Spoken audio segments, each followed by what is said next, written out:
Bonjour. On a beaucoup de volatilité en juin à cause des sondages contradictoires sur le référendum britannique. Puis un véritable choc le 24 juin après l'annonce du Brexit, une éventualité qui paraissait pourtant peu probable jusqu'à la veille du vote. La réaction des marchés a été très violente, bien que prévisible en pareil cas.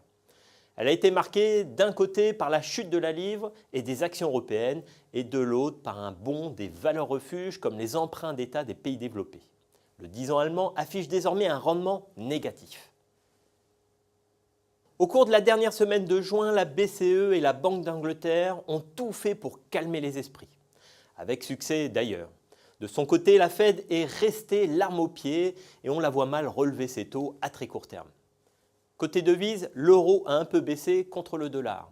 La livre est au plus bas depuis 30 ans face au dollar et l'euro. En revanche, le yen a joué son rôle de valeur refuge avec l'or.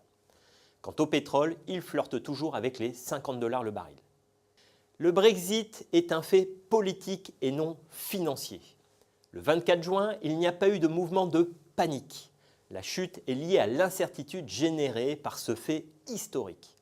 Et c'est pourquoi nous pensons que les conséquences économiques seront limitées au Royaume-Uni. Elles ne mettent pas en péril la reprise en zone euro.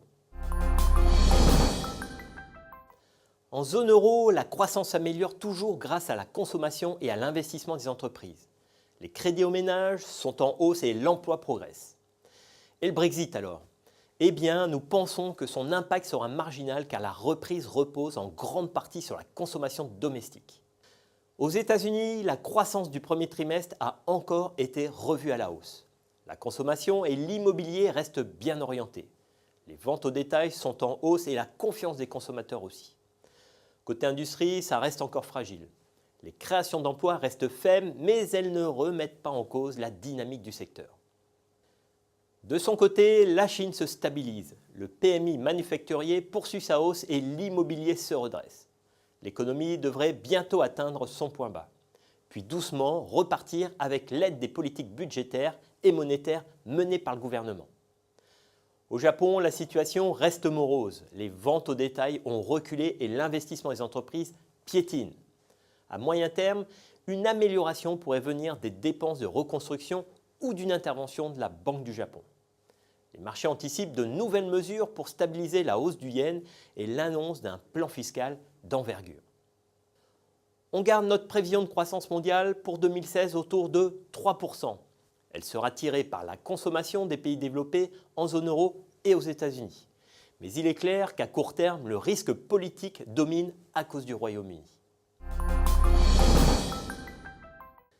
Dans les jours qui ont précédé le référendum, nous étions déjà très prudents dans nos allocations.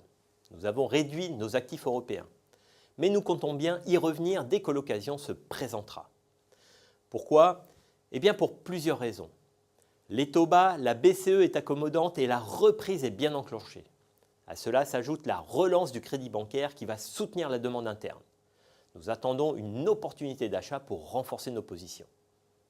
On maintient nos positions émergentes. Elles ont bien résisté au choc du 24 juin et jouent leur rôle de diversification. Les actifs émergents ne sont pas trop chers et le rebond des matières premières plaide en leur faveur. On garde aussi nos actions américaines pour le moment car elles sont loin de l'épicentre politique européen. Elles profitent toujours de la croissance US. Sur l'obligataire, on garde deux axes d'intervention. Les actifs de couverture pour se protéger du risque politique. Là, on privilégie les obligations d'État américaines et les actifs de rendement avec les obligations d'entreprises européennes ou américaines bien notées. Et puis aussi un peu d'obligations à haut rendement. Et comme toujours, en zone de turbulence, soyez prudents et respectez les règles d'or qui défilent en bas de l'écran. Voilà, merci, suivez-nous sur les réseaux sociaux pour en savoir plus et rendez-vous au mois prochain.